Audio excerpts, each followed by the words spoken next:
We didn't suffer. I know how them kids suffer.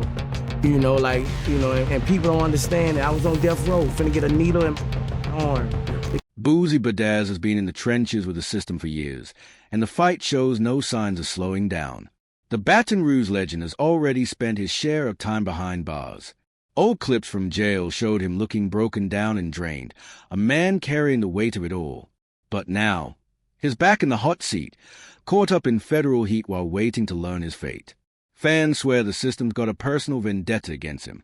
They point out how charges keep piling up, even after he's already served his time.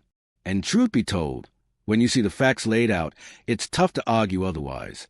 So let's break it down, from the block all the way to the courtroom. When the news dropped that Boosie, one of the rawest voices to ever rap about survival, had taken a federal plea that could put him away for 2 years, the hood felt that pain deep. What's wild is how it all started as just another grind day.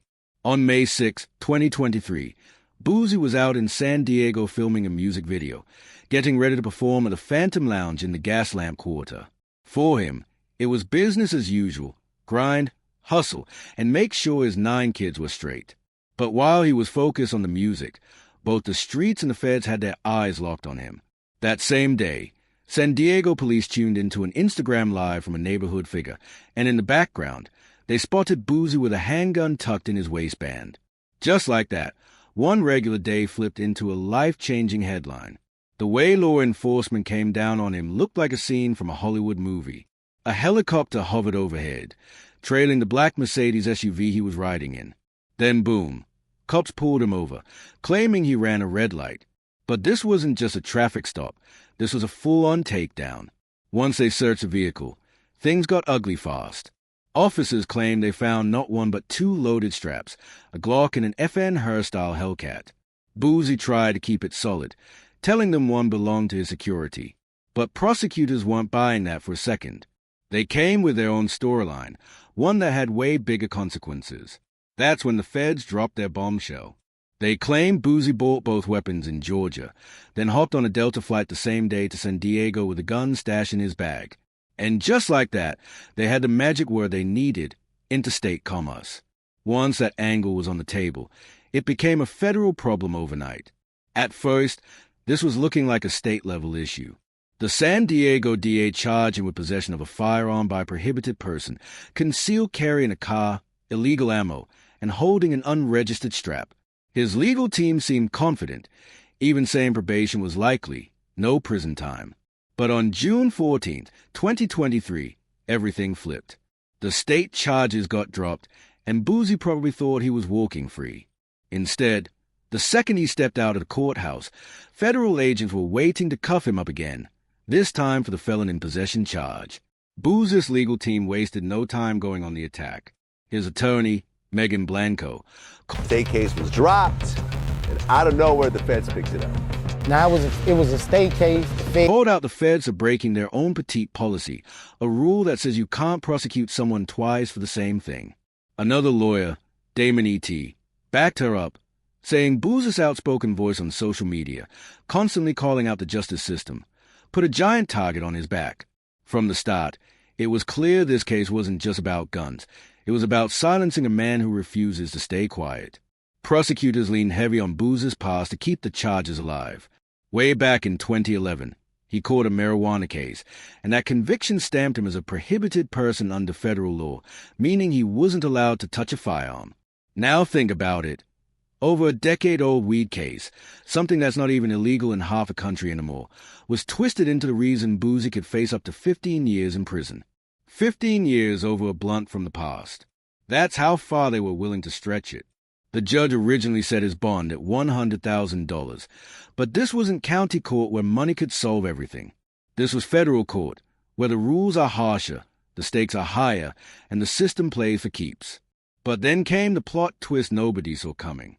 In July 2024, U.S. District Judge Kathy Mbencho threw out the entire federal gun case. She pointed to a Ninth Circuit ruling, U.S. versus Duarte, that said banning nonviolent felons from owning firearms violated the Second Amendment. That decision was a lifeline Boosie had been praying for. They had a ruling in the Supreme Court that went in my favor, and the case got dropped. by the judge. And it might have saved him from losing everything. The celebration outside the courthouse was pure chaos, in the best way. Boosie got emotional in front of cameras, telling reporters, 90% of people thought I was going to prison, but God had a different plan. That moment hit like a punch to the chest. You could feel the relief pouring out of him, and he wasted no time flexing his freedom either. Boosie ripped off his ankle monitor, jumped straight into a pool at the Sicuan Casino Resort in San Diego, and let the world know he was back. Fans cheered like it was a Hollywood comeback scene. But just as quick as the party started, the good vibes came crashing down. Less than 2 weeks later, U.S. Attorney Tara McGraw's office came back swinging with a brand new indictment. This time, Boosie got hit with 2 fresh counts, possession of a firearm by a felon in interstate commerce, and possession of a firearm while using controlled substances. Then came the crushing blow. The Ninth Circuit reversed the Duarte decision, putting the federal gun ban for felons right back on the books. Boosie's short taste of freedom? Gone in a flash. The new charges weren't light either. Prosecutors stacked on a drug-related firearm count that carried up to 10 years, plus the original felon in possession with a max of 15. That's 25 years hanging over Boosie's head. Furious, he took to social media, blasting the case as prosecutor overreach and flat-out racism. He made it clear he wasn't about to sit silent while the system tried to bury him alive. And if you paid attention, the government's message was loud. When they want you, they'll use everything. Instagram lives, helicopters in the sky, legal loopholes, to drag you under the jail. To understand why Boosie finally copped a plea in 2025, you've got to look back at his long war with the system. This wasn't his first time in the ring. Growing up on West Garfield Street in Baton Rouge, Boosie was already fighting battles most kids couldn't imagine. He got expelled from Kinley High for drug activity, catching charges before he was even old enough to buy liquor. By 2009, the law hit him with a 4-year stretch on drugs and guns. And then things went from bad to deadly. In 2010, while Boosie was already locked up, prosecutors dropped the bomb, charging him with the 2009 murder of Terry Boyd. They claimed Boosie paid 17-year-old Michael Outing $2,800 to carry out the hit. The accusation sent shockwaves through the rap game, but the case was shaky from the jump. Outing first pointed the finger at Boosie, then switched up, saying cops threatened him with a death penalty to make him talk. That alone left the case hanging by a thread. Prosecutors weren't done. They tried to twist Boosie's lyrics into evidence, using tracks like 187 and Body Bag to paint him as a killer. That move set off outrage. Was rap art, or was it crime? It was a dangerous precedent, and the whole hip-hop world watched in disbelief. But when it came time for the jury to decide, they weren't buying it. After just 35 minutes, the verdict came down. Boosie, not guilty of first-degree murder. One of the biggest sighs of relief the rap game had ever seen. Even beating the murder case didn't mean Boosie was free. While sitting inside Angola prison, new trouble came knocking. He got slapped with charges for allegedly running a drug operation behind bars, which stretched his time even longer. How did that feel? The best days of my life. I mean, I got found guilty in 36 minutes, not guilty in 36 minutes. He wouldn't walk out until March 2014. Those years on death row, staring at the possibility of never making it home, left scars you couldn't see. The mental toll was crushing. The financial hit was massive, and it shaped how Boosie handled every legal battle after. So when the Fed circled back in 2023, he already knew this fight was going to be life-changing. By August 2025, after 3 years of back and forth, cases dismissed, charges refiled, new counts stacked, the weight finally broke him down. On X, Boosie poured his heart out to fans, just accepted a plea from the federal government on my gun case. I thought this was over, but God don't make mistakes, and I'm tired of fighting. Talked to my family, and this is the right decision. The exhaustion in his words was impossible to miss. Family played a huge role in that choice. His mother told him to stop chasing politics and trust divine timing, reminding him not every battle is meant to be fought in court. The plea deal was a partial win. Instead of the 15-year max, Boosie locked in 2 years behind bars and 3 years of supervised release. Prosecutors even dropped the fines, knowing his pockets weren't stacked. The same man who once rejected a 15-year plea on a murder charge had finally learned the power of a strategic surrender. But his legal fights weren't the only reason his name stayed buzzing. Boosie's been locked in a heated feud with Charleston White, a man who mocked his diabetes, predicted his death in prison, and even wrote the judge begging for the harshest sentence.